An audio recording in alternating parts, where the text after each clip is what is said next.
Coming Down is proudly sponsored by Colorado Ganja Gear, high-quality, artistically inspired herb grinders.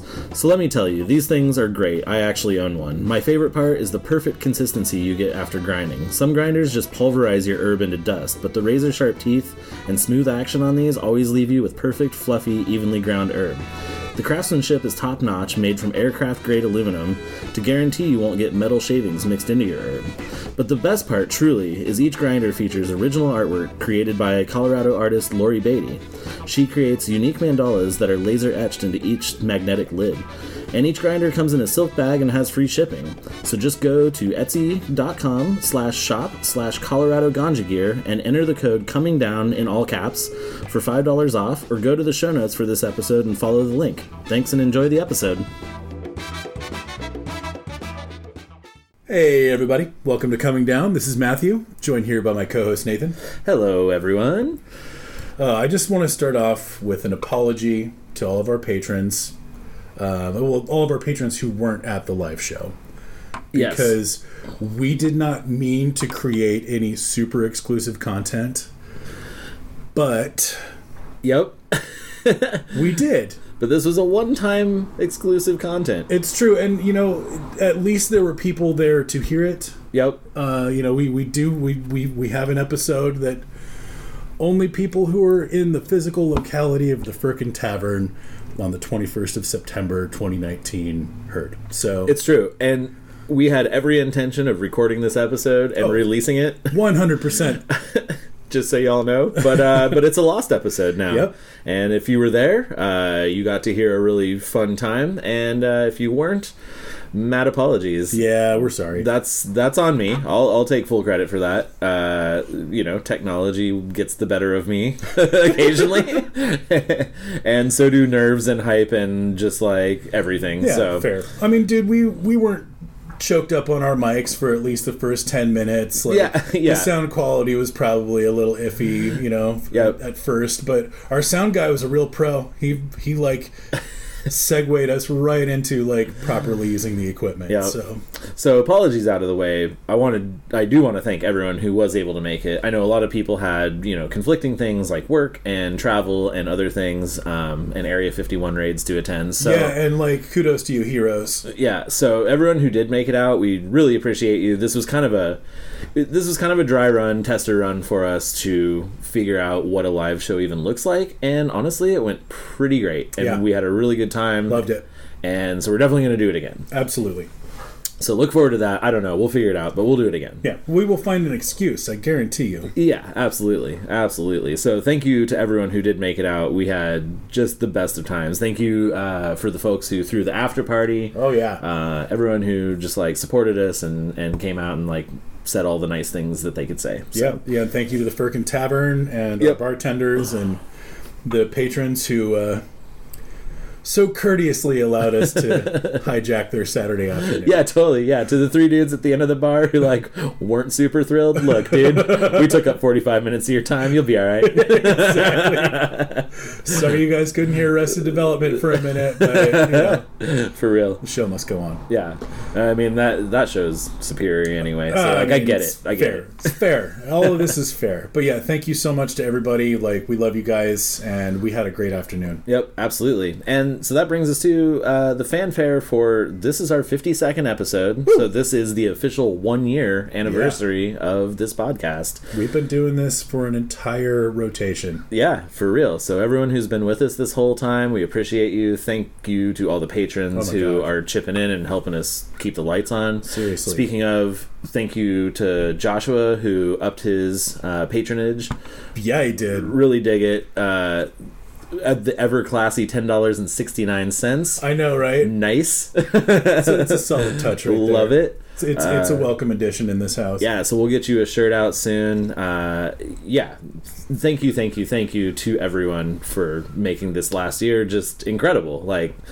We started this thing a year ago, not really knowing what it was going to do, and just everything that's come from it has been incredible and amazing, and honestly, almost like gets to me a little bit. Me just too. to like it's really think humbling, about man. just to think about like the people who dig this, and we've had a few people approach us and say that it's really made a difference in their lives, and that's just incredible. So it makes it all worthwhile, you know. It really does, you know. I mean, it's a bit for us to lay down our memoirs and get our stories out there, because I mean, once this thing runs its course, which it will eventually.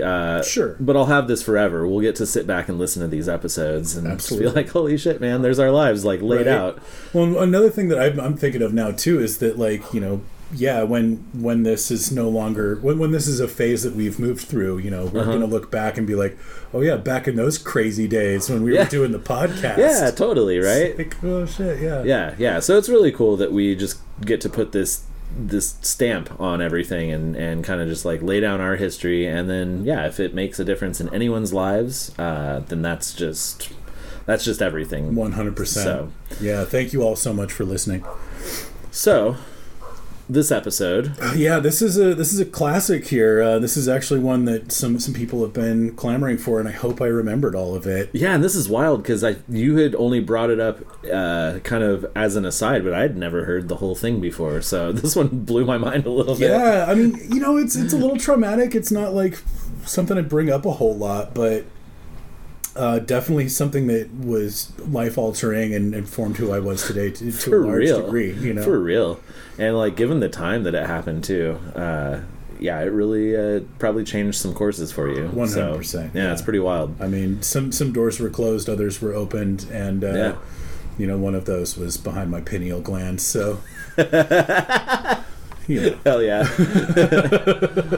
Well, do we need to? We should probably warn people a little bit. So this would definitely be the content warning phase, and just the lightest sprinkling of warning here. But, you know, it's just there are some medical details and like hospital stuff that, if you're not into that stuff, it might give you some heebie-jeebies. So totally. Just be forewarned. Yeah, if you're queeved out a little bit, you know, I don't know, and you'll know the times to probably like skip forward a few seconds or a few minutes, but it's a great story overall. I'm really excited we're releasing this one for the 1 year. Hell yes. Hell yeah. So I guess without further ado, we should let him get to it. If you're listening to this, I'm sure you've already found a platform, but you should check out our website. It's comingdownpod.com. That's where you can find any of the show notes that we might have, and I might even have some stuff for this one. We'll see. All right, if you can dig it up. Yeah, I'm hoping I've got a psychedelic hamster wheal printout somewhere. Yeah, right. We'll see. That'll make sense later. But check out comingdownpod.com for all the show notes, as well as links to our platforms and links to our Patreon. You can also find that at patreon.com/comingdownpod. Thank you so much to everyone who's already donating. And if you'd like to give us just $1 a month, that will unlock our Patreon exclusive content, which we highly recommend. Yeah, strongly recommend. And then we've got cool merch and other rewards too. So absolutely. And if you'd like to contact us, please hit us up at comingdownpod on Twitter or comingdownpod@gmail.com. Let us know if you'd like to be on the show or just what you think. We'd love to hear from you. Yeah, definitely.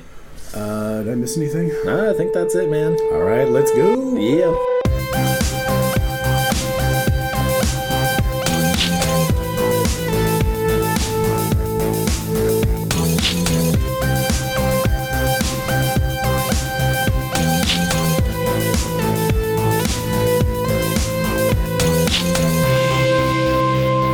I want to say it's 1993.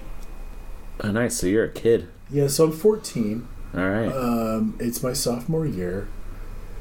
And I want to say it's like late winter, early spring, because there's not like any snow on the road. But I want to say there's still like patches here and there. And, like, just not everything's melted quite yet. Yeah, like the grass is all yellow and like, it's been under fucking snow and ice for months. And there's like still cinders here and there, but like the roads are bare. Nothing's frozen. It's not that cold out. And at this point in my life, as I said, I'm 14. I'm a sophomore in high school, and I have 3 siblings, all of whom are in ballet, 2 of whom are in soccer, and various other extracurricular activities. And so my mom's life after school gets out is pretty much just this endless series of like running errands and driving kids to places. Oh my gosh. And yeah, and so that sounds tough. Fucking A. And so I want to say this is like a Friday in... Oh no, that's right. It is still winter. There is like snow on things, but it's like there's been a thaw. Like there's no snow on the road or anything. Sure. But like there's definitely like snow on lawns and in like in piles where like things have been plowed and stuff like that. And so, you know, it's like I want to say it's a Friday. And I'm 14 and I don't have any plans with my friends this weekend. And like that was basically my only social outlet was like, you know, we make plans with one of the homies and we're all going to end up there for the night. Right. And we're going to play Shadowrun or play D&D or just play video games. Yeah. But it's probably going to be a combination of at least two of those. And if we're at Doug's house, there's almost certainly going to be some like Showtime softcore at the end of the night. Nice. You know. Yeah, some Emmanuel 6. I mean, it's pretty necessary and just par for the course at that point. But no plans have been made. I don't know if like friends were out of town or if we just hadn't made connections or what, but I was at loose ends. And so and I should mention at this point our local video store has expanded. It started as Westside Video, and it moved into Videogurt. Videogurt? Yes. Was it like a Froyo place? Yeah, buddy. It was video rental and Froyo. I mean, that's pretty tight. Right? And so the owner, Tom DeWolf, friend of the family, and I know all of his kids. Yeah. He went real deep on Laserdisc. Oh, yeah. And got fucked pretty hard. Yeah. As I'm sure you can imagine. Yep. Because nobody wanted to rent those Laserdiscs. Because no one had a player. Exactly. Yeah. And so to kind of like recoup his costs and also diversify further than just Froyo and video rental, he was like, man, it seems like comic book shops have got this sharp uptick. Maybe if I sell comics, and this is like when Image was like a big deal. Well, right, yeah, there was the early 90s comic boom. Well, there's the early 90s comic boom, but I think one thing that he kind of missed was that all the comic shops were also selling Magic cards. Yeah. And that was a huge boost. That was definitely going to make you some money, for so, sure. You know, and I'm not saying that like the comics boom didn't have anything to do with it. No. They all happened at about the same time. There even was kind of a nerd collectible boom in the early 90s. Oh, sure. And like D&D minis got a bit of a boost then too. And there were a good number of other TCGs that were doing very well. Oh, yeah. No, that was kind of a TCG golden era. Oh, hell. Like, even... Or not TCG, but even just like a tabletop golden era. Yeah. Right then. Like Vampire the Masquerade was first coming out. Yep.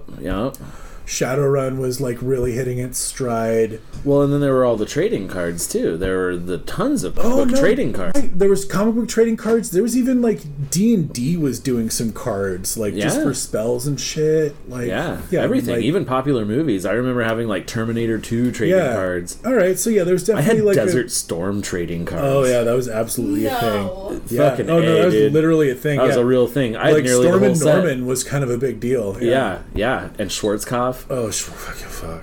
That was fucking weird. It was real weird, Desert Storm trading cards. Well, and just the whole like cards boom, you know, it was like trading cards in general. Like at first it was like, oh, if it's a game, like that's cool, but then it was like, oh no, just cards. Yeah. Like just trading cards. Well, because sports cards were still doing well. Well, for sure, so. And then like they got a huge shot in the arm too. Yeah. And I mean like Topps Upper Deck was like still enjoying some of its initial like head of steam at that point. So, yeah, for sure. Did I say Tops Upper Deck? Those are two different companies, but like Upper Deck. Well, I thought you meant Tops, Upper Deck. But yeah, Upper Deck was because Upper Deck had just come along in the 80s. Yeah. As like this new thing. Well, they were doing all the premium style exactly. cards. You started getting like the holographic ones, and they're the like foil stamped ones. They were like what revolutionized the trading card industry. Yeah, and so for like sure. Like they still had a head of steam, and then all this other stuff is coming along. So that just helped pump the whole. Anyway, I'm not trying to nerd out too hard on trading cards. Welcome to Trading Card Cast. But I mean, as Magic nerds, like of course we're gonna fucking dork out on that a little bit. I still have a huge binder full of all of my old trading cards. So I just kept all my favorite ones of my favorite characters. So I've got like 3 pages of Spider-Man cards from 15 different sets or whatever. I have the first run of Marvel cards. Yeah, hell yeah. Yeah.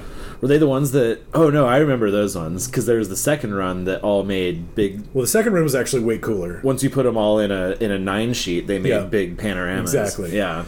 But I unfortunately just have the first run. But I remember those.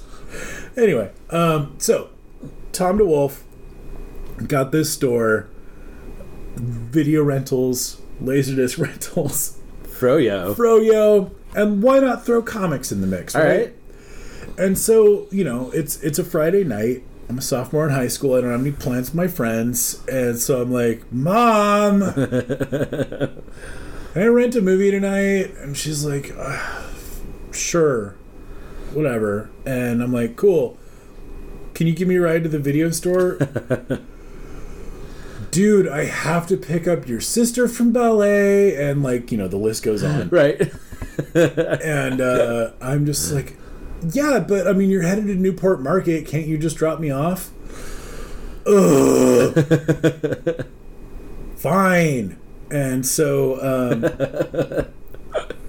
fuck. I think maybe even like at some point, like the whole like going to Newport Market thing had gotten chopped off or something. Oh no. She definitely did not stop at Newport Market. But anyway, the fact remains that I was dead set on going to the video store. Not just to rent movies, but to pick up some comics as well. Right. You're like, well, I got no friends in town this weekend, so I'm going to need some movies and some comics. Well, and like the new Spider-Man had just come out, know, and like I had to give up my box at Pegasus because of lack of payment. Oh no! And so I was like, I guess I got to get my comics at Newport now. And I mean, I knew Tom. Like our parents were friends, and like I'm friends with his daughters. So like, I want to give the guy my money, And so, I finally wheedled my mom into giving me a ride to the video store. And I think it was time for us to get a new punch card. Like that was. The deal is if you gave them like, $35 or whatever, then you got X number of punches, and it was cheaper than just renting a movie. Yeah. And so, I got her to write me a check for the punch card, and she drove me down there, and for some reason she didn't want to let me off on that side of the street. Like she actually made a left. Like we're headed down the street, on the side of the street, same side of the street as the movie store, but she made a left and dropped me off on the opposite side of the street, right next to Newport Market, and then went and did her shit. I don't remember what the deal was. Maybe she stopped at the market and like I just got out and like went across the street. That actually makes a lot more sense than anything else. But I mean, fuck it, dude. I was 14. Yeah. That was like 25 years ago. Right. Yeah, we're doing pretty good so far. Details might not be super sharp. But, I mean, like, this is a day that I remember pretty well. So, I think that's about what was going down. And so, Mom's stressed out. She's got to fucking pick up all the kids. She's, like, not pleased that I'm making her do this. But we get there. She drops me off. She tells me to be safe, and she takes off. And I walk over to the corner, and there's like a bunch of neighborhood kids that are all my sister's age, but I know them all. Like we've all hung out, and they're just like fucking around over there on the corner. And I wave at them, they wave at me, and, you know, like, Ivan fucking says some shit to me, and I fucking holler back, because it's just what we do. Yep. And, you know, I look both ways, and it's dusk. Uh-huh. You know, the sun has gone down below the tree line, and it's wintertime, so it's that weird kind of, like, pinkish fucking fairy light, you know? Yeah, and, totally. Well, it's that weird time when your eyes haven't quite adjusted yet. Right. Yeah. Like it's like darker than normal because of that. Yeah, totally. The sky's light and everything down below is dark. And so, you know, I look both ways. I see no cars coming. But there is a car that's pulling out, like, right in the exit for the parking lot. So, like, that's a blind spot. But my glance was pretty long, and so if there had been a car that was going at the normal pace, I would have seen it. Uh-huh. And like, none of this is conscious thought, but like it's what adds up to my decision to just like go out into the street. Uh-huh. And crossing the street, and I'm making eye contact with my friends, you know, and I get one step away from the curb on the other side.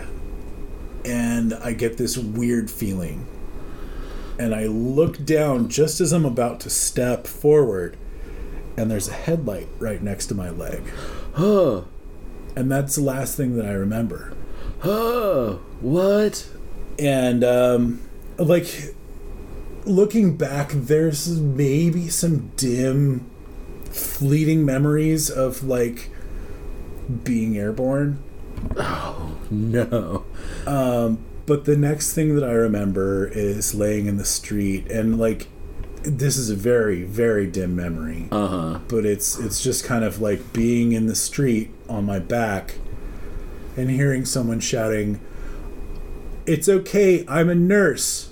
I'm a nurse. I've got him." Oh, shit. And that's like, I have like a really brief memory of that. And then the next thing that I really remember is just kind of like having my head and shoulders in someone's lap and having someone tell me, "It's okay, you're all right, you've been in an accident, you need to just stay where you are, you're fine, just don't move." And like being deep enough in shock to hear those words and just saying, "Oh, okay, all right. So this is what we're doing now." Yeah, so this is my night. Yeah, all right. Here we are. We've been in an accident, and we're not going to move. All right, so how are you?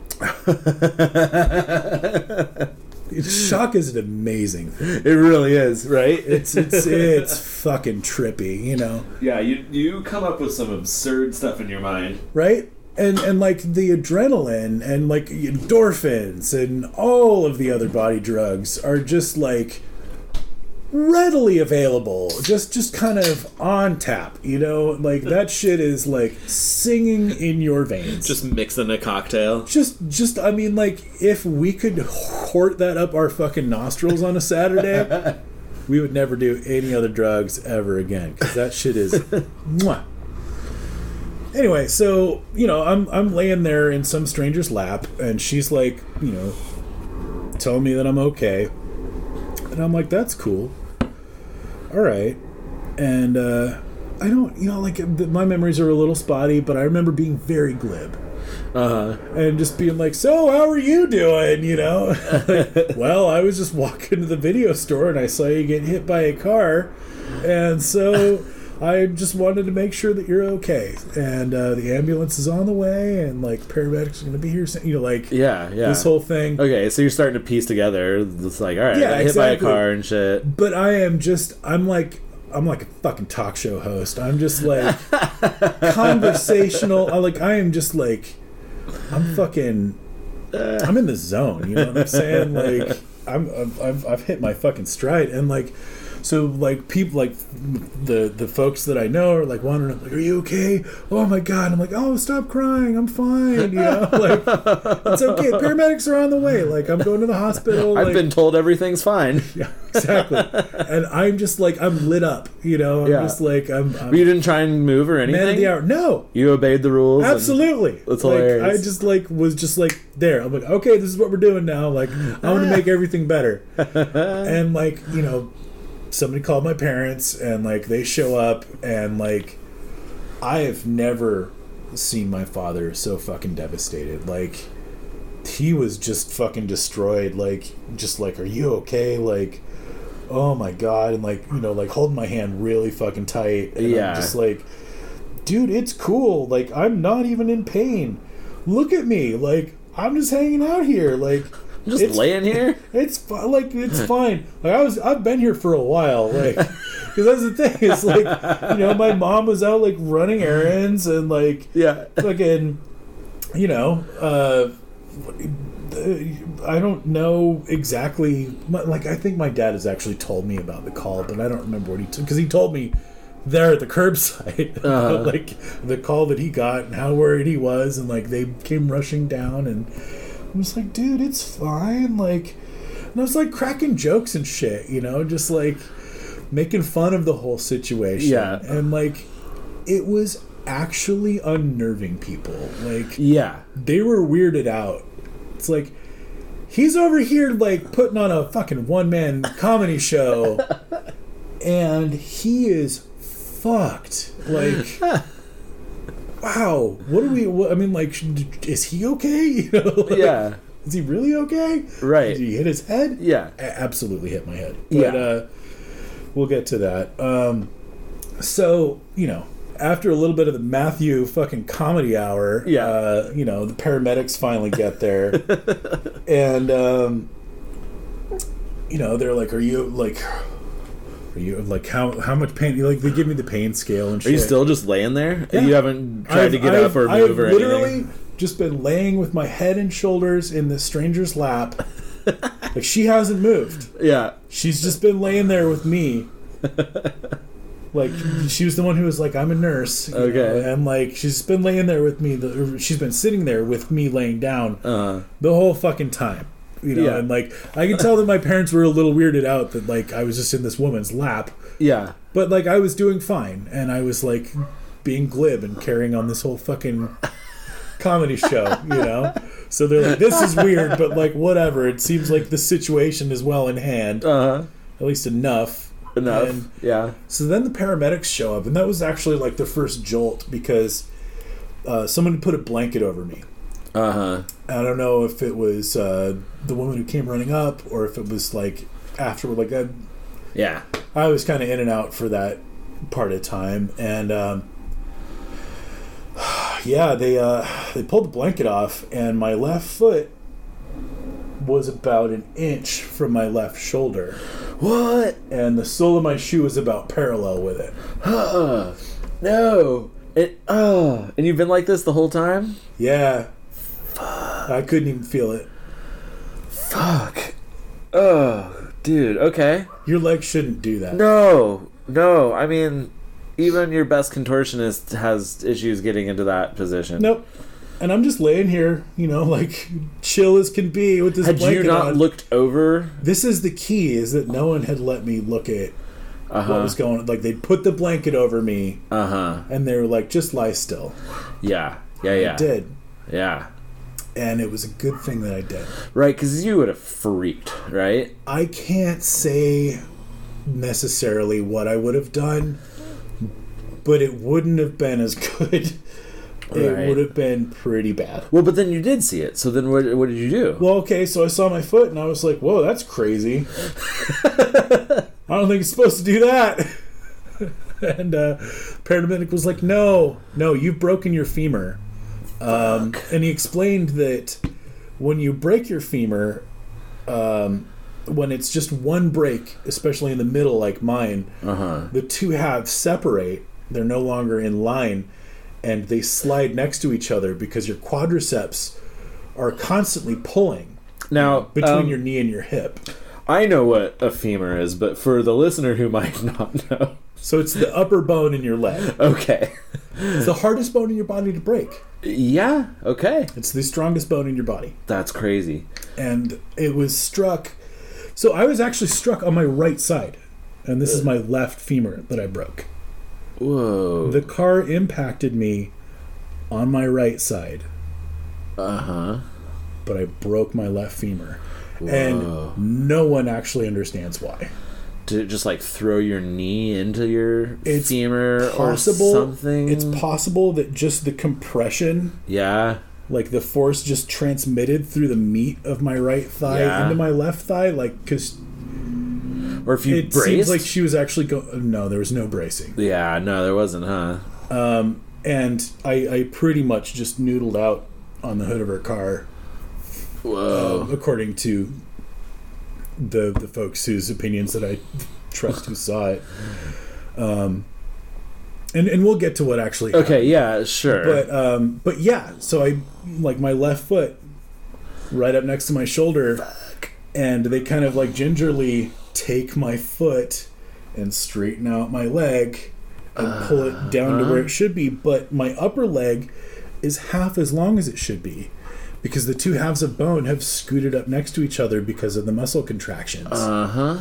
And so what the EMT explained to me was that he would then have to put a splint on my leg, and part of that meant essentially shoving the upper half of a crutch up into my crotch to act as a place to anchor the splint, and then they were going to use that to and then just they're going to slowly pull shit back out, those two halves of bone till they could set them, end on end. Fuck. And I mean, I'm 14, I'm smaller than I am now, but you got to figure my femur now is about 2.5, 3 feet long. So I mean, back then it was probably about 2 feet long. So I mean, like, it went from a foot long to 2 feet long. Oh, good lord. And to do that, he had to use a crank. That's what I was slowly pull my foot, imagining, because like that was the other half. The other half was anchored just on my foot. And he's just like slowly cranking it, and it's ratcheting, one by one. And I'm just kind of like, I don't remember exactly what I was doing. I think I'd stopped talking at that point. I think I was just kind of like laying there watching him do it. And he looks up like partway through it, and he's like, "Are you okay?" I'm like, "Yeah, I'm fine." And like that response fucked with him so hard. Yeah. I could see it, like his face just goes ashen. He's like, "Are you sure, man? I can feel it popping and grinding around in there." And I'm like, "Yeah, buddy, I can literally feel nothing right now." And he's like, "Okay." Like, I could tell he was worried that I had a spinal injury at that point. But right. But he was just like, at this point, like, we're gonna do this first. I'm just gonna finish this, and then we'll figure it out. And like, I think they'd actually pinched my toes and stuff, so like they knew that I had like maybe that hadn't happened. Yeah, I don't remember, but like he was freaked out while he was setting it. Yeah, like it was.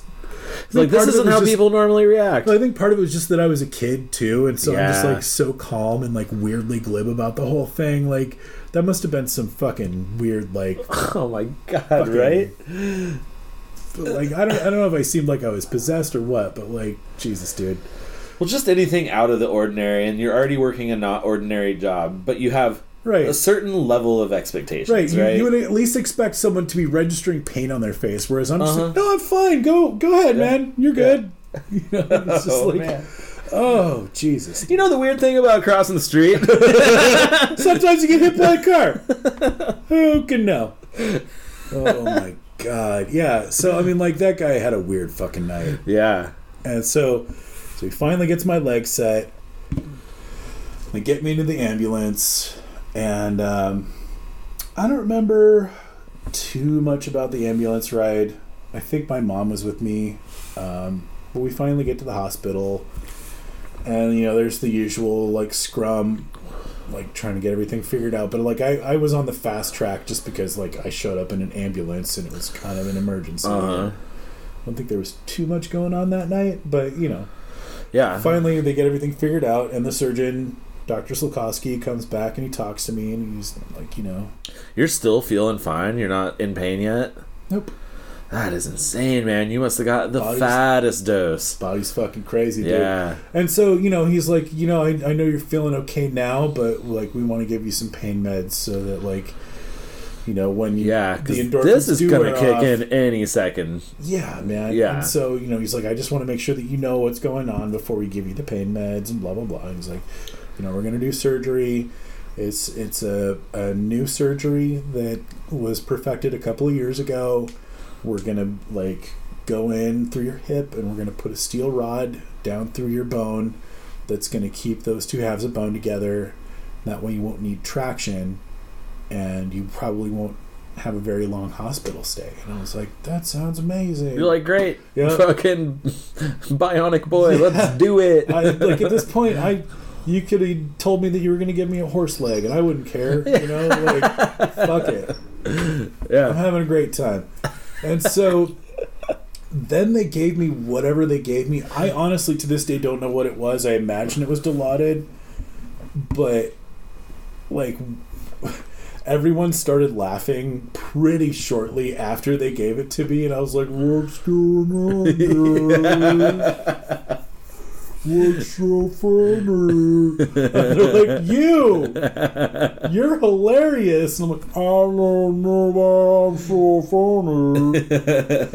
And then, the fucking, the hospital ceiling tiles, it's normal fucking ceiling tiles. Those little pinholes start getting really big. Oh, yeah. And it's just a fucking sea of holes, dude. Oh, shit. And I fell into a hole, and I woke up the next day. Damn. Yeah. And that was the first day of the stay in the hospital. And that was honestly, like, that was the best day. Just because I got all the body drugs and I didn't feel any pain. Did they have you, like, classic in the movie with, like, your leg up in a sling and all, like, casted up and shit? Oh, yeah. Well, that's the thing is, like, until I went into surgery, I was in traction. And so... What does that mean? So that means that your leg is up in the air and it's, like, clamped on your foot.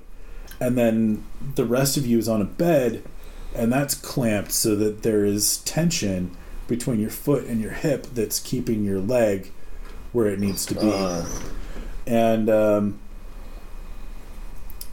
was just to keep my bones set, basically. Yeah. And they were essentially just doing the wait period, like, because you have to have a certain amount of time without food in your stomach and without drinking water before you go into surgery. Yeah. So they just had to keep me in traction for a certain amount of time before they did the operation. Yeah. And yeah, I don't have a whole lot of memories about that because obviously I was on painkillers and horribly traumatized. So yeah, totally. Eventually I went into surgery and I came out and I was on a lot of drugs and a lot of my friends came to visit me. I have so many pictures from the hospital of like friends that I like barely even saw back in those days, like sitting on the bed with fucking cards and like giving me hugs and shit. Like, honestly, man, like, for someone who was kind of depressed, like, that was a huge boost, like, just knowing that everybody fucking loved me, like... Yeah, for sure. That honestly might have saved my life. Yeah. In a lot of ways, It's cool. Just... Because, I mean, like, I was going through a dark patch, man. I mean, like, I didn't have any plans for the weekend. I just wanted to get some fucking comics and rent a movie and, like, hang out by myself. Yeah. At fucking 14, like... Yeah. It's not tragic, but it's kind of sad. Yeah, for sure. So it was nice, I mean, like, people from the youth group... Like, I mean, sophomore year of high school doesn't do anyone any favors, Mm-hmm. Like... No, and I was deep into youth group at the time, but, like, that was going to come to a close, in, like, a year or two, and it was nice. It was really nice, like, having those folks. Hell yeah. No, that's great, man. Yeah, and so, I recuperated pretty swiftly just because of the rod. Like, they were like, you don't need traction. We're just going to make sure that you, like, regain your bowel movements and that you can move around. And then you can go home. Like, I think I was there for, like, 3 days or 4 days, something like that. Yeah. And, like, the biggest complication was just that I couldn't piss at first. Like, yeah.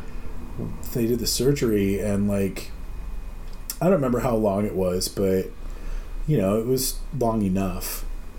Like, that they were like, okay, you know, like, you haven't had a urine bowel movement, and it's been X amount of hours. We now have to do a catheter. And unfortunately, that time elapsed for me at about 3 a.m. when I was deep asleep. So I woke up to a male nurse very apologetically waking me up and saying, man, I know that this is going to sound wrong, but I assure you, this actually hurts me more than it hurts you. Fuck.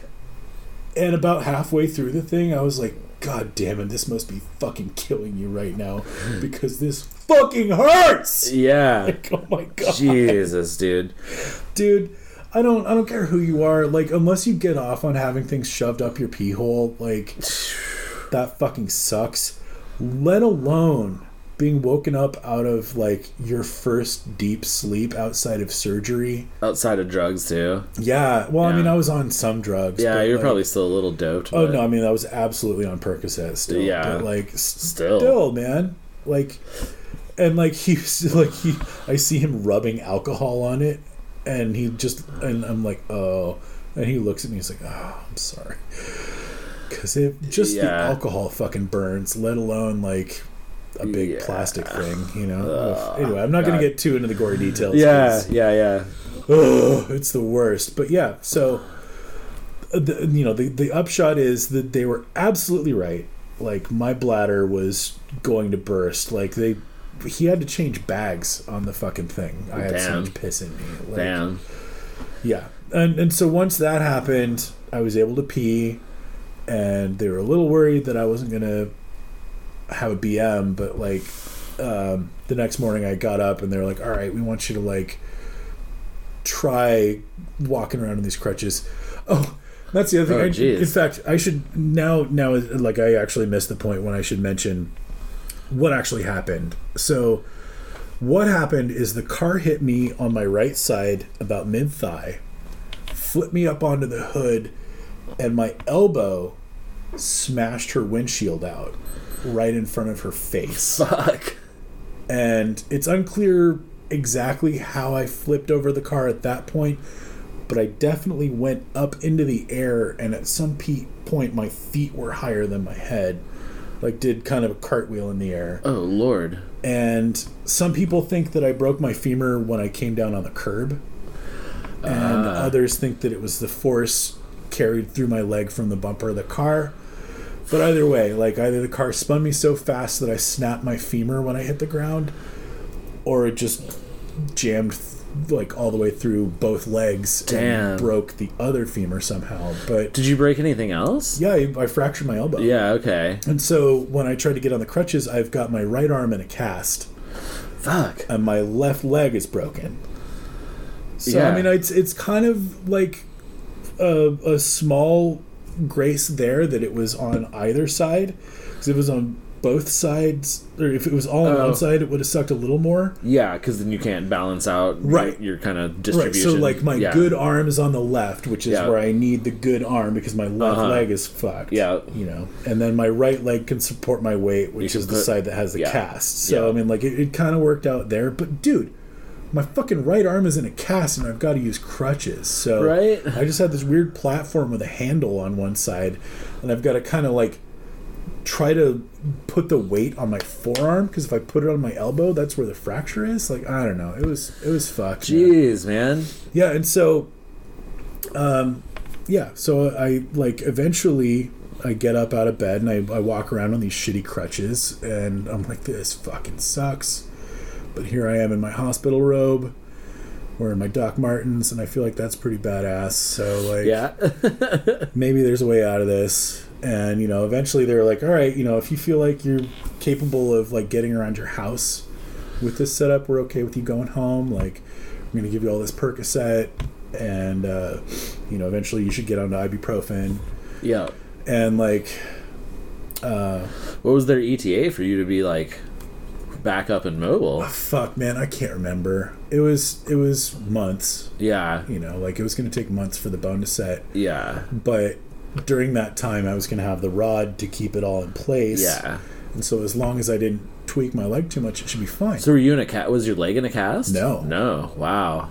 Not so yeah, all. so as long as you don't fucking squirrel around, like the rod's gonna do the job. Right. And so like the whole thing was like you keep moving your leg, you do at least touchdown weight bearing. Like I wasn't actually putting any real weight on it. Sure. But my leg was touching the floor with each stride. So I'm still working the muscles in my leg and it's not atrophying. And also the bones are able to knit faster because they're not losing any density. I don't know. I'm not a fucking medical expert, but that was the theory. That's impressive, honestly. No, it was fucking great, especially for the 90s. Like, you know, like up until then, traction had been the only option. So, right. And that's months in bed with your leg in traction. Yeah. And it just atrophies and you're all kinds of fucked. So right, and then you got all this PT. And, yeah. Exactly. And I still had some PT, but it was almost nothing, you know. So yeah, they released me from the hospital, and I got home, and it's like, I want to say it was at least 2 weeks, maybe more like 3 or 4, but yeah, there was like a while there where I was just in bed at home, and I had these welding goggles, these old fucking welding goggles that I got at the thrift store, and they look just like what Trent Reznor's wearing in the video for Closer. Oh, yeah. And I had a little bit of weed, and I had all those fucking Percocets, so I just get really doped up and put on fucking Down the Spiral. Yeah. And put on those welding goggles, and I had like Christmas lights up in my room, and I just like turned them on to blink, you know, and I could just barely see them through the welding goggles, and so I just lay there all fucked up in my bed, listening to Nine Inch Nails at like maximum volume, like just like, oh, this is cool. Yeah, not as cool as it gets, I guess, right? Oh, and also like because I had acquired my father's CD changer. He had a 6 CD changer. Yeah. And so I would put, because I mean, it was a bitch to get up out of bed. Like, yeah. Well, here's the thing, is before my bones actually set, they would pivot on the rod. Oh. And so if I tweaked my leg a little wrong, my foot would just be like sideways. Oh no. And my leg would be in crazy pain. Oh no. And so like I had to be really careful about how I got out of bed and like walked around and stuff. Yeah. It was fucking horrid, dude. Lord. And so, you know, like I tried to just put on some music and not have to fuck with it. So like 6 CDs was great. Right. You know? But sometimes the 6 CDs would end and I'd be like, I can't. Right. And so I I'd need like something else. I'd get the remote and I'd just like put one of them on repeat. And Siamese Dream was one that I ended up doing that a lot with. Nice. Like, I don't know, there's like, I don't like every song on that album, but like something about like the way that it all flowed was just right, you know. I didn't need the welding goggles. It was fucking great, man. And so like, you know, Billy Corgan and fucking Trent Reznor, as conflicted as I am about those two men, really helped me get through my fucking convalescence. Yeah, man. Yeah, so how long before you were able to sort of move like a normal human being again? Oh, it was a long time. But so I actually went back to school while I was still... Oh, right, because we're in the dead of winter here. Yeah, so, you know, I want to say like at most a month after the accident, I went back to school. And I want to say it was more like 2 or 3 weeks. But, like, my mom and I weaned me off the Percocet... like before I even went back to school, because it was just making me feel weird. Yeah. You know, and so she's like, I would just take like 3 or 4 ibuprofen, and she's, you know, like, how are you doing? Do you need more meds? And like, eventually got to the point where like, it still hurt, but it wasn't bad. And you get used to it. Yeah. And so like, I was just on ibuprofen, had this big fucking bottle of Percocet left over, and like, I was supposed to hang on to it in case I needed them, right? And I was very good about that for a long time. In fact, we'll get back to that. All right. Circle back there. Right. And so, but my first day of school, coming back to school, it has snowed again. Like, there is ice on the ground. the thaw happened and then it went away. Yeah.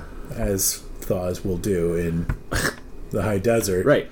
And so, I come back to school and there's like, a half-inch of ice on the ground all the way up to the front doors. And the fucked up thing was I navigated the snow and ice just fine on the crutches. But once I got that first step onto the linoleum, my crutches went right out from under me. No. My foot pivoted about 90 degrees on the axis of my rod. All the muscles in my leg fucking spasm, and I just end up fishing on my back. No. And my mom was obviously very concerned. Like, she was helping me into the school, and had basically just stopped helping me because she was like, oh, he's off the ice. He's fine now. Right. And then just full fucking yard sale right in the fucking foyer of the school. And was that your first, like, spill after everything, too? Yes, it was. And it hurt really bad. And you're like right on, like right in school, like I hope a bunch of people saw that. Yeah, and I was just ready to give up. I'm just like, man, fuck this, like get me home. Well, I was basically just like, I need another fucking day or another week or something. Like, right, fuck, this hurts. And mom's just like, oh God, I'm so sorry. I'm like, this is not your fault. Like, why don't they have a fucking doormat or something, Like, Jesus Christ. Yeah. we had just picked the one entrance that day that didn't have the fucking doormat for whatever reason. And so thankfully one of my friends was right there and, like, booked it to the front office, like, right when that happened, and, like, got a wheelchair and came around, and they were like, can you do it in this? And my mom just fucking strapped my crutches to the back, like, gave me my bag, and I was like, you know what, I'm gonna be all right. And that was my first day back at school in a wheelchair. Damn. And that actually became the choice. Like, I just stopped using my crutches once I got inside the front door of the school. Yeah. It was like, it's way safer for me to just be in a wheelchair all the time. Yeah. And that does seem a little early, like a few weeks to be just like mobbing on crutches, and you're gonna be getting from class to class. You clearly had a backpack full of books on. Oh yeah. Well, yeah. Here's the thing about the books at my school, though. Like, we pretty much didn't use them. Yeah. Like, our lockers just became book repositories. Oh, yeah, for sure. Like, most of the time, if we need anything actually out of the book, the teachers just fucking photocopied it anyway. Right. But yeah, I mean, like, still, I had a backpack on the back of my wheelchair, and, like, fucking, it was... because some of our classes were actually outside of the main building, so you had to go across more ice and snow and, like, go through more doors. Like, yeah, it just made sense for me to be in the wheelchair. Yeah. And after about a week, my buddy Spencer made these hamsters coming out of these psychedelic fire bursts to put on each of the wheels of the wheelchair. Sick. He just printed them out in the CAD-CAM lab and, like, cut them out and, like, was like, we're putting these on there. I was like, of course we are. And the cool thing was the school didn't take them off. Like, when I was done at the end of the day, I had to park the wheelchair in the office. But they didn't fuck with the psychedelic hamster wheels. Nice. They were on there the whole fucking time. Hell yeah. And it was kind of cool, man. Like, I enjoyed a very slight celebrity cachet. Like, yeah, everybody's stoked that I wasn't dead, first of all. Yeah. And then, I kind of taught myself how to do wheelies in the chair. And,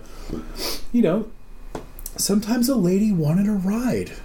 Yeah. And who am I to deny her? For sure. Yeah. And what if I do a wheelie? I mean, like, I'm just saying. Minor perks. Perks. Exactly. Or silver linings, as we'd like to call them. Exactly. So, how fucked on school were you? Because you had been out for a few weeks. Obviously, they give you a little leeway. I've been out for a while. And, like, I would like to say that, like, it mattered. But I was a poor student. for most of my high school so career. you were rocking hard C anyway. Yeah. I mean, like, mostly A's and B's. But, yeah, okay. You know, I would also get C's. And there was the occasional D, and then, like, I believe there was one F. Yeah, anyway. But for the most part, decent grades. Yeah. But I honestly, like, did not care how much school I missed. Yeah. I wasn't making it up. Right. you know, I mean, dude, come on. And they should cut you a little slack anyway. And they did. I'm sure they did. I honestly don't remember. I probably got standard grades that semester. Might have probably suffered somewhat, but I never cared. I mean, yeah, I did. I did enough to, like, fucking self-abuse a little bit, you know, just be like, why aren't you fucking better about school? Sure. You know, like, because my parents were beating me up about it so bad, but, like, at the end of the day, man, I couldn't be bothered. Pretty hard to care about high school, man. Like, Jesus, it's all so goddamn arbitrary, and it's so obvious. Yeah. You know? So, yeah, I mean, it was fine. Let's put it that way. Yeah. It was fine.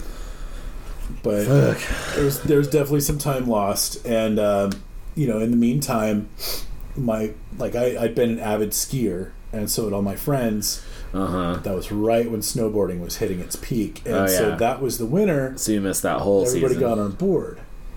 And I missed all of that season. Yeah. And, you mean that's when everyone transitioned from skiing to boarding? Yeah, exactly. Fuck. And so, you know, here I am just doing wheelies in my wheelchair, and meanwhile they're up there falling down all over the place, fucking figuring out how to snowboard. Yep. But by the end of the season, they knew how to snowboard.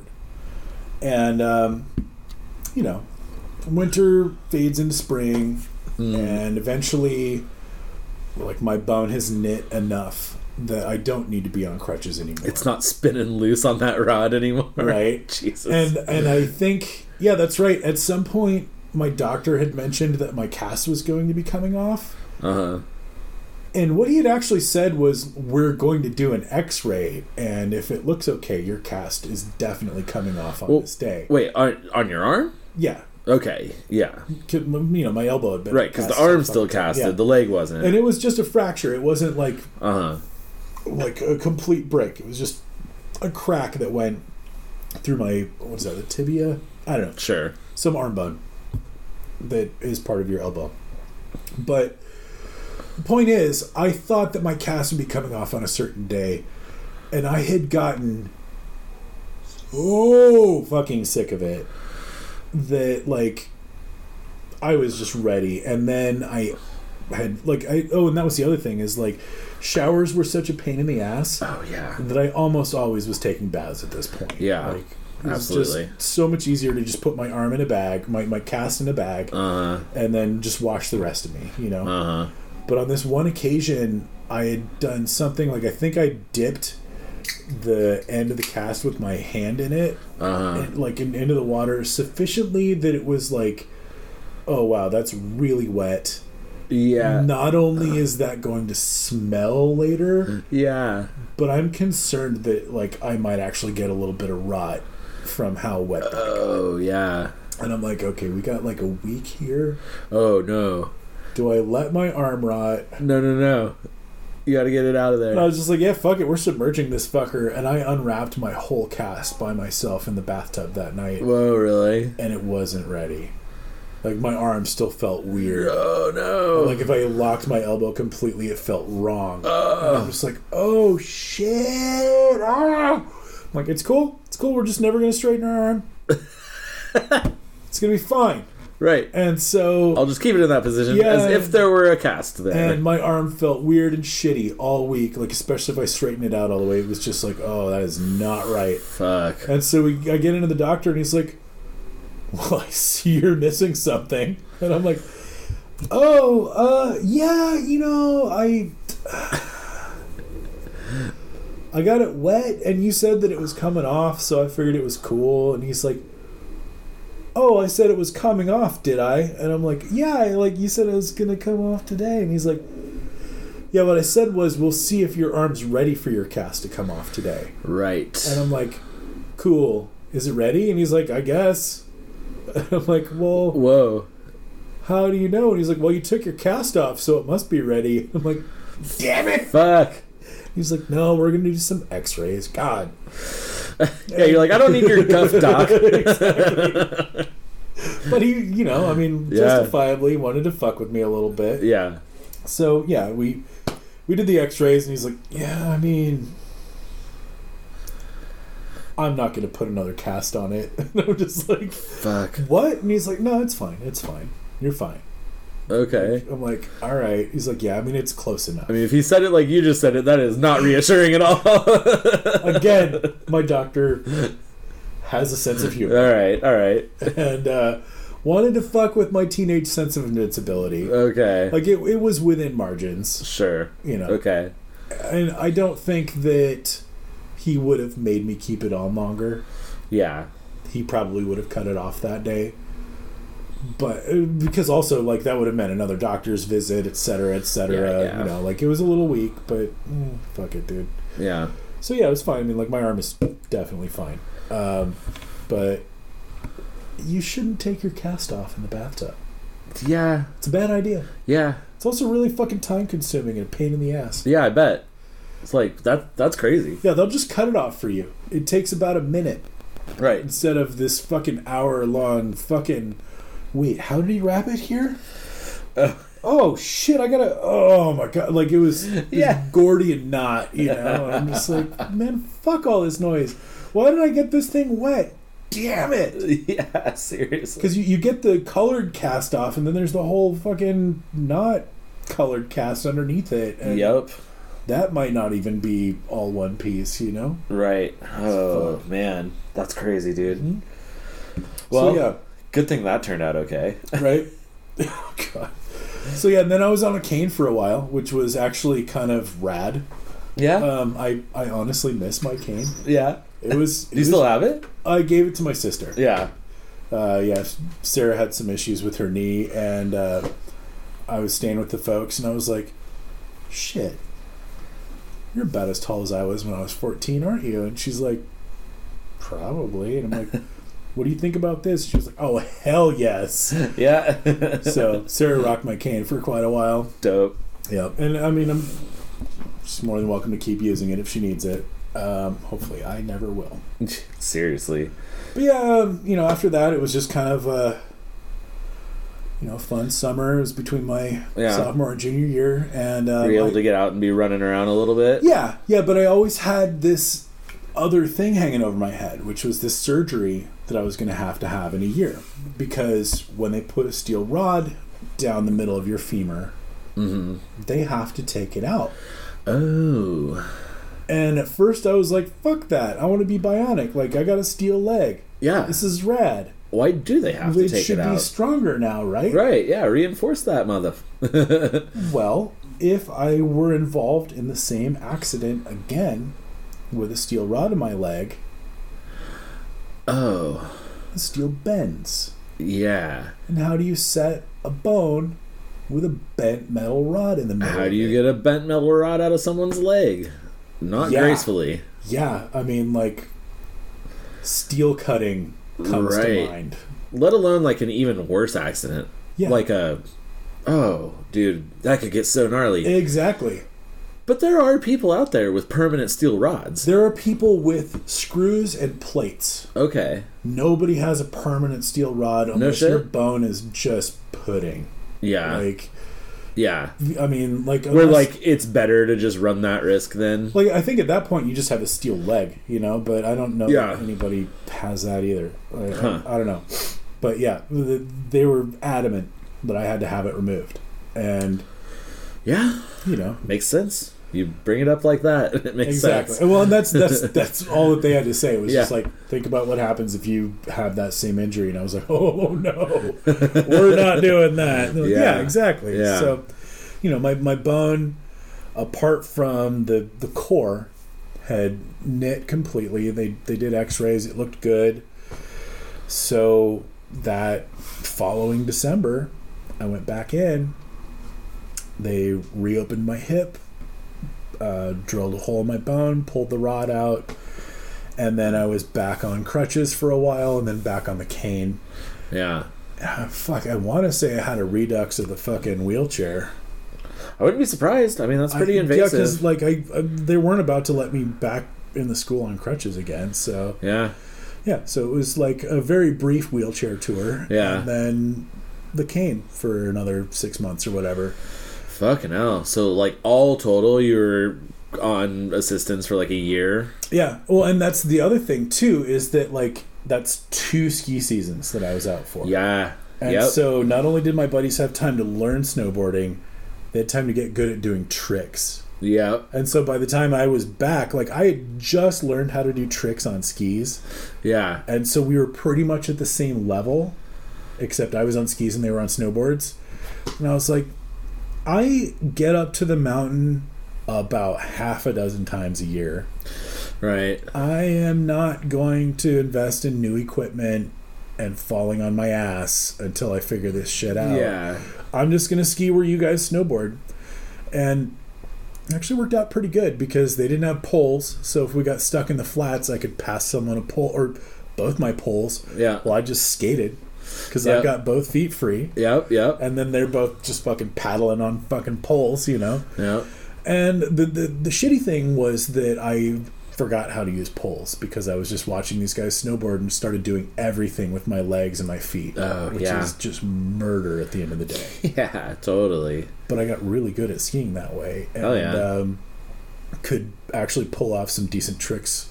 And let's be real, the only reason I'm not dead from trying to pull off some of these tricks is that the winter where we were all like really committed to like being gnarly, it snowed 4 feet of powder in one fucking night. Nice. So it was impossible to hurt yourself on the mountain that day. Hell yeah. Like you just fucking huck yourself down the hill as fast as you could, and you couldn't even get going fast, you know? Yeah. Like you had to like pull your tips up just to not get buried in the powder. Yeah. And then you'd hit the jump going like maybe 20 miles an hour, right. 30 tops.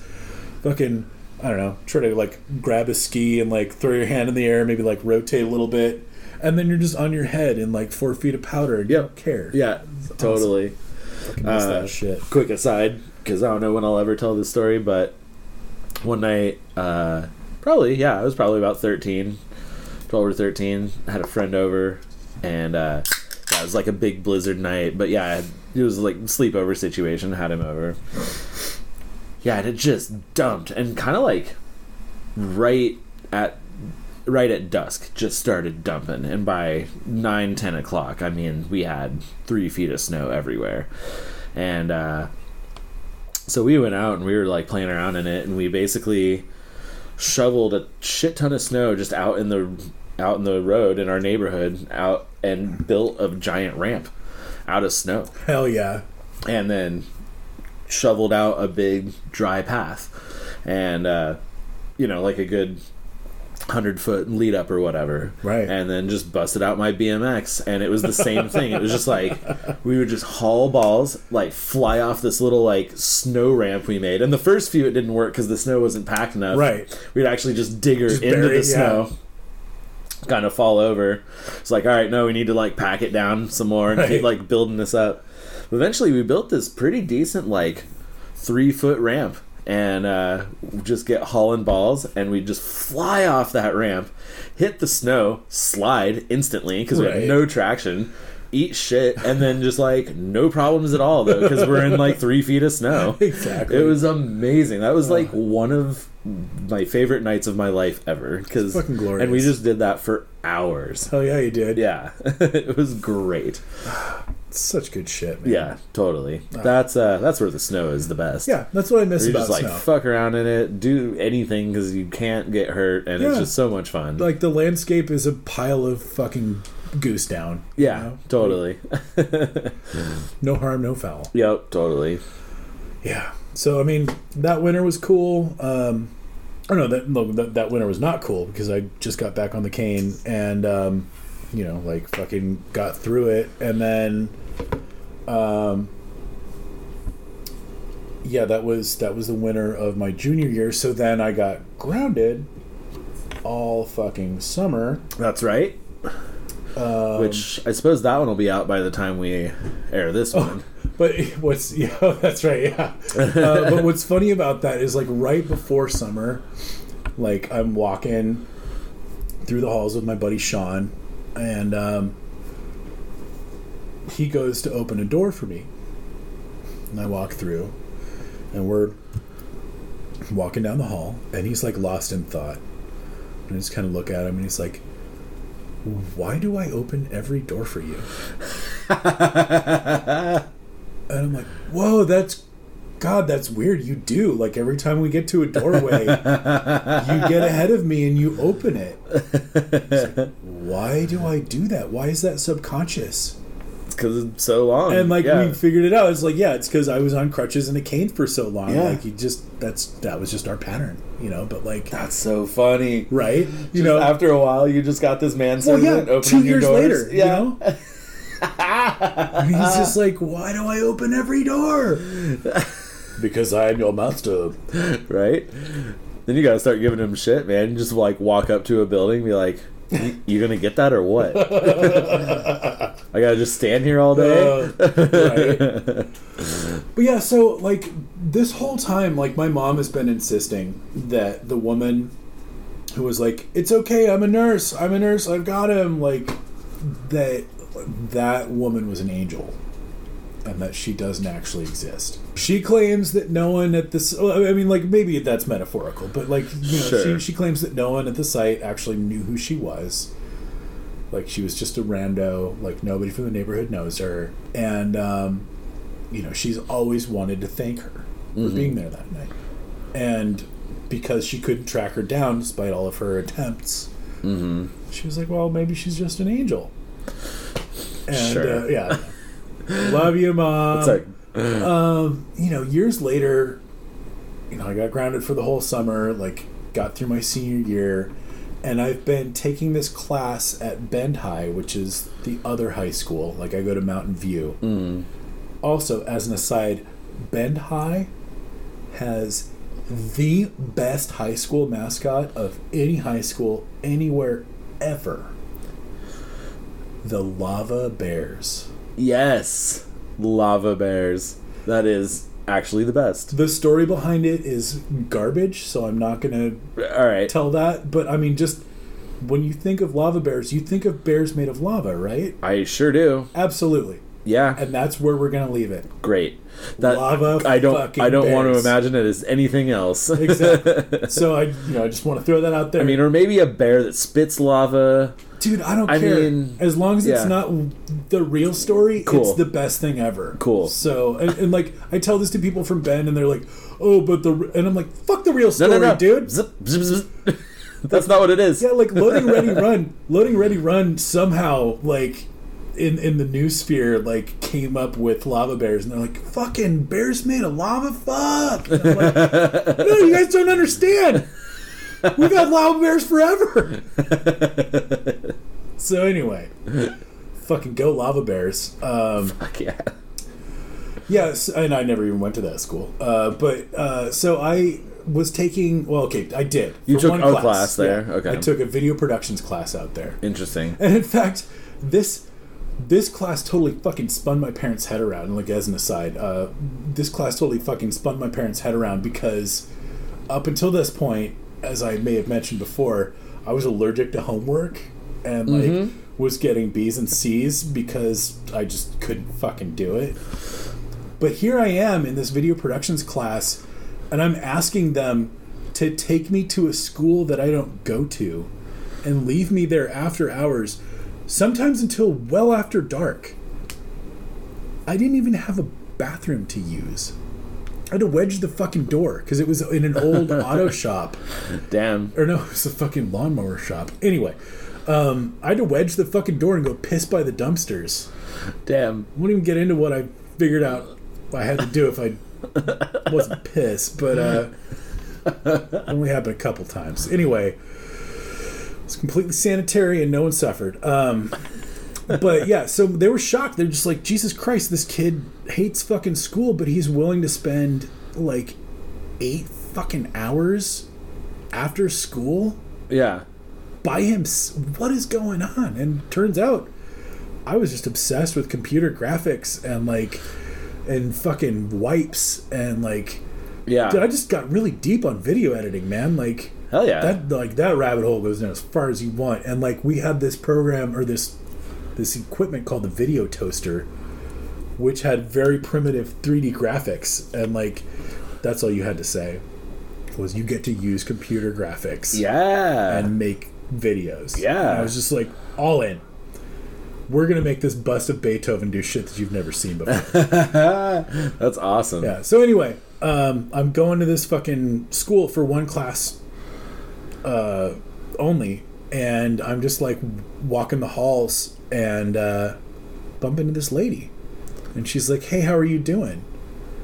And I'm like, I'm good. And she's like, "Good, yeah, you look like you're doing better." And like, fuck, I wish I could remember the conversation that we had because it was so tongue-in-cheek. Yeah. But I figured out about halfway through it that she was the lady. Oh, shit. And like, you know, fucking she said a couple of things too that were like, made it more obvious, but I don't remember what they were. Yeah. And it's just like, yeah, you know, like, that was crazy, but like... It's like, last time I saw you, your face was in my lap. No, none of that. Am I right? It was like so... God damn it, Nate. My mom is going to disown you for that. The angel.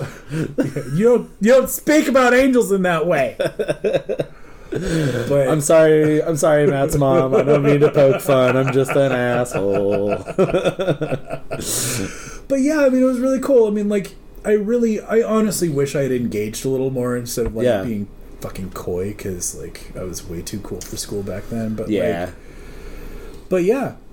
I fucking bumped into her again, and she does exist. Either that or she was just an angel that appeared in the high school for a minute, which popped up again. Haven't ruled out, just wanted to check in on me, but like, yeah, that was fucking cool. That is what angels do. They do check up. It's true. So I mean, like, I've met my guardian angel twice. Hell yeah. Yeah, and so like that was pretty much the end of it. But there is a denouement, or not even a denouement, like an addendum, which is that. So the woman who hit me, right? I was going to ask about this. It was at dusk, and I think it was about 5 o'clock or something like that. I don't know. Fuck what time it was. Anyway, it was at dusk. She's on a road that does a quick, what is that? It moves about 10 feet to the left with a quick little curve there. Yeah, and, like a little jog over. It keeps going straight in the same direction, but it just jogs about 10 feet. And there's all of these yellow signs that say, school zone, 20 miles an hour, children crossing. And what the people who understand how things work on my side have said is that the reason I couldn't see the car when I looked down the street is because there was a car pulling out, and she was going just fast enough that when I glanced, I didn't see her get behind the car or come out from behind it, and that meant that she had to be doing about 40 miles an hour in the 20 mile an hour zone. Damn. And that's why she completely devastated my body. Yep. Because a car going 20 miles an hour can't fucking break a femur. No, that seems pretty unlikely. Exactly. You get bumps and scrapes at 20 miles an hour. Yeah, like something would have to go way wrong. I mean, maybe you break one of the easier bones. You can break some weak bones. Some wrists. Yeah, some wrists, some fingers. Like the birdier bones. You're not breaking a fucking femur at 20. Nah. And so, unfortunately, my folks decided to go with a lawyer who lived in our neighborhood that they knew. So the woman stuck around. It wasn't like a hit and run deal or anything like that. Apparently, I don't honestly remember it, but apparently she was like just devastated, like in tears on the roadside. Okay. Like yeah. Good. But I don't remember that. Apparently, she apologized to me too. Oh no, that's right. I do remember her apologizing to me, and I was like, "It's cool. I'm fine." I'm not in any pain. No, you're not. Yeah, exactly. So, part of my whole glibness was fucking torture for this woman. Yeah, but right. Here I am. I'm like, it's cool. Don't worry about it. I'm not in any pain. I'm fine. We're all going to walk away from this. Oh, God. Right? She's like, not you. Yeah. And so our fucking idiot lawyer was like, well, in some of these fracture cases, you can end up with, mismatched leg lengths due to, bone growth and stuff like that. So he's looking for all these angles? Yeah, we should definitely wait until he's 18 to try the case. 4 years later. And so, yeah, they wait 4 years. Meanwhile, all the little, 12-year-old kids who saw me get hit, who were super cute back then, and would have just been like, oh my God, it broke my heart when I saw him laying in the street. I would have, fucking had every fucking medical bill paid for, no fucking problem. Right. Fucking pain and suffering, you name it, Right. But instead, he waits 4 years. We all grow our hair out and start smoking weed. Yeah. And pretty soon you've got dreadlock hippies trying to testify about pain and suffering and shit. Fuck. And, we figured maybe 20,000 for pain and suffering and time lost and not being able to snowboard and blah, blah, blah. Yeah. Maybe we're piling it on a little thick. But 20,000 seems like a great fucking nest egg for college and shit. Sure. That was the pie in the sky for me. Actually seems like a reasonable settlement. I bet you would have got it if you had sued her right off the bat. No shit. Yeah. We probably would have gotten 200,000 if we'd sued her right off the bat. Yeah. But instead, he waits 4 years and fucking... I mean, I won't go too deep into the court case. There were definitely some fucking defense lawyers in the bathroom while me and my homie are in the bathroom, and he's trying to pump us, kind of fucking bullshit. Whoa, really? Yeah, but I'm not gonna go too deep into that because honestly, it didn't fucking matter. The fact of the matter is, got a bunch of fucking stoners into the fucking courtroom to try to defend this 4-year-old case, and then he drops $350,000 in fucking damages, and all of those fucking white trash fucking... That's what your lawyer asked for? Yeah, and so everyone on the jury is just bend people, fucking old folks, white trash, hicks. 350? Yeah, dude. Okay, that's insane. Maybe it was just 300. But yeah, either way, that's $300,000. Yeah. That's insane. Exactly. And so we're just we all my whole family looked at him right when he said that number. We're just what? Because he'd never discussed that with us. He'd taken the case pro bono. So this was his whole scheme. He was oh, this is an open and shut case. He thought he had this home run. Yeah. He gets 10% of 300,000 or 20% or whatever the fuck it is. It could have been 50%. Who the fuck knows? Yeah, he did discuss it with us. And furthermore, he didn't even do his fucking job. Instead of getting an accident reconstruction expert, he just got some retired detective to testify. Meanwhile, the insurance company, who is absolutely defendant in this case, hired an accident reconstruction specialist, and he reconstructed it the way that they wanted it to seem, Said that I wasn't in the crosswalk.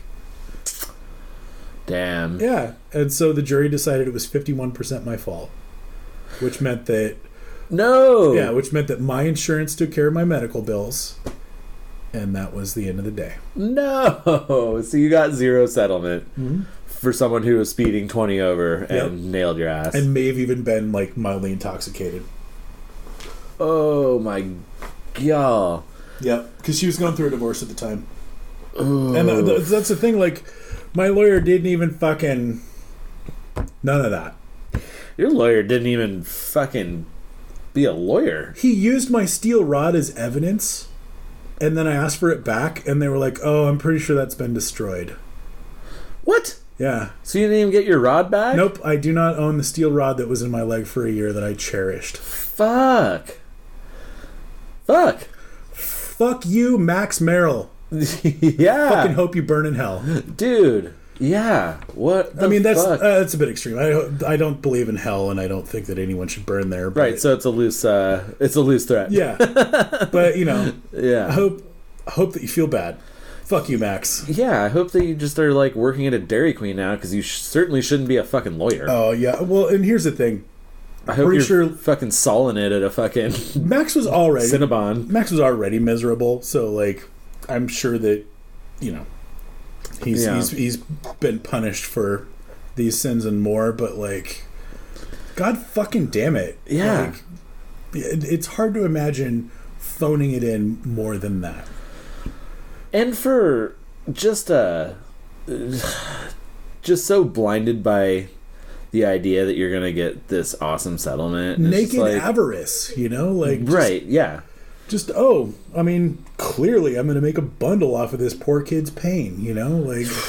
Yeah, seriously. Like, how can we min-max this, Right, totally. Yeah, and that's insane. Like, the damage was done, and you're a kid, so you get to ask for whatever you want early. Yeah. Like, your whole future's ahead of you, so, like, you could ask, he probably could have asked for... wheel me into court in a wheelchair, like, with my arm in a cast. Like, and your cute little hamsters, dude. Fucking A, dude. Like, and I know hindsight's 20/20 and everything, but... Yeah, holy moly. God damn it. Well, this sounds like a fucking... bend schmuck lawyer. Yeah. Well, the guy's living in a big fucking house, No, this literally sounds like Saul, Yeah. Like fucking, but without the comedy, Yep. Just like, oh yeah, like we'll fucking, this is how we're gonna do this. Yeah. And you don't know what you're doing at all. And he's, dude had fucking dollar signs in his eyes, Yeah. So, but the cool thing is, like, after all was said and done, I was honestly just, like, happy to have the catharsis and to not have to deal with it anymore. And, of course. I was 18 years old. I'd been doing psychedelics for the first time in my life for a little while, and was just, like, on a level. And, like, in my mind at that time, I felt like I dodged a bullet. Because, like, I saw all these trust fund kids who, like, had all this money and, like, all these problems and didn't know what the fuck to do. And I'm just like, shit. Like, what if I was one of those kids? Like, not knowing who my friends are and everybody just wants my fucking money. Like, I don't have to deal with that. And my mom's like, man, are you okay? Like, what are you going to do? And I'm like, I don't know. It's summer. I have to go to school. Like, I'm done with high school. And I heard there's a rainbow gathering out in Prineville. Hey, I think I'm gonna go check that out. And she's nice. like, rainbow gathering, what's that? And I'm like, it's just a bunch of, like, people out in the woods hanging out for 4th of July. And she's like, that sounds great. I think you'll have fun. Nice. And I'm like, thanks, Mom. Tying it back. Yep. Hell yeah. So, real quick, long term, like, have you ever had any issues with your leg or anything? No. So the issues that I did have were when I was first taking acid, I would have flashbacks to the pain of my femur breaking. Not like thinking about what was happening in the accident or any of that, but just phantom pain. Oh, yeah. In my leg. And, like, I would have these hallucinations of, like, planes of like sheets of glass intersecting with my bone and the flesh in my leg, and, like, the pain that would produce. Well, and that's so wild because all that stuff's still in there, and so once you start, like, pulling things out of your subconscious, right? Yeah. Like, it's spotty because of all the, like, chemicals, but it's there. Like, you were present for all of that stuff. Well, and so I think I was processing that pain. Yeah. On psychedelics. Well, yeah. At a very young age. Totally. Huh. And neat. I feel like that was good for me for two reasons. First of all, I'm processing all of that psychological garbage from the accident. Secondly, did that ever prepare me for any kind of fucking bad trip situation? Like, yeah, dude, it didn't matter. Like, well, and I mean, honestly, that was, like, basically my first bad trip. It was just like, I'm having insane pain from my femur. What do I do? Like, I'm on all these drugs, or at least a lot of one drug. what do I do? And so I would just breathe, you know, and just like try to like focus past it, you know. Feels like high school in general prepared you for a lot of dealing with fucking pain and trauma and shit, man. Yeah, it really was the crisp. Like, now that we're kind of getting the full picture of your high school experience, it's like, Jesus, dude. It wasn't a great run, it sounds like. It was a lot of hurdles, dude. I mean, you spent a full year or more in recovery from this incident. Yep. And then getting booted from your house, and then... Yeah. Fucking A, man. Well, and I didn't even touch on abusing the Percocet, like... Oh, you did say you were going to circle back on that. Yeah, so, I mean, it didn't even really start until my senior year. Like, I just remembered that I had all of this shit. Yeah. And that it had been remanded to my custody. Yeah. For emergency use, and no emergency had ever arisen. So, at some point in the spring of my senior year, I decided to just start doing them recreationally. Oh, yeah. You're like, well, I got them. But not to share. Oh. Like, just, I'm going to get high right now. Oh, weird. And it was kind of weird, like, yeah, because I'm on this fucking strange level that no one else is on, and like, I don't know, man, and like that kind of like the kind of habitual knee jerk, like, oh fuck it, I'm just gonna get high right now thing, like, scared me more than anything else. It was just like, I'm secretly getting loaded on addictive drugs. Yeah. Red flags. Yeah. But I will say that I'm not too upset by that, because, like, what safer environment than fucking Percocet and, like, smoking weed, and fucking nobody else is getting fucking loaded on that shit. So, like, I figured out really quick that I wasn't actually having that much fun, and that my tolerance was going up, and that there was just no good end game on that shit. Yeah, that road wasn't panning out. You know, and like one day I fucking branded myself, like I have an onk on the back of my hand because I was high on Percocet, and I burned myself with the fucking thing that we were melting wax with in jewelry class. And realized it left a mark, and my girlfriend's sitting next to me, and like she's been kind of weird and distant, so I'm gonna fucking freak her out by burning a fucking honk into my hand. Jesus, dude. You know, high school, man. And I mean, I was on fucking Percocets, so I didn't fucking feel that shit. Yeah. You know, plus once you burn yourself, like the endorphins kick in and blah blah blah. Yeah, of course. You know, branding is not as bad as people make it out to be. No. But yeah, so I have a permanent mark to remind me of why I don't do opiates. There you go. Good. Glad you figured that out early. Dude, I'm so fucking like I mean, we've discussed this before. Just so lucky that none of the white drugs that you dodged all the addictive drug bullets. Yeah. Yeah. Like, cause I mean, dude, fuck, it would have been so easy, you know. Yeah. I look at my relationship with weed and I'm like, fuck, man.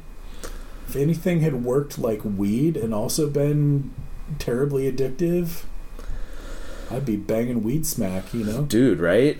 Yeah. Yeah, I'm glad I was able to just sort of chill it out at, you know, I like to drink on the reg, right. You know, and that's it.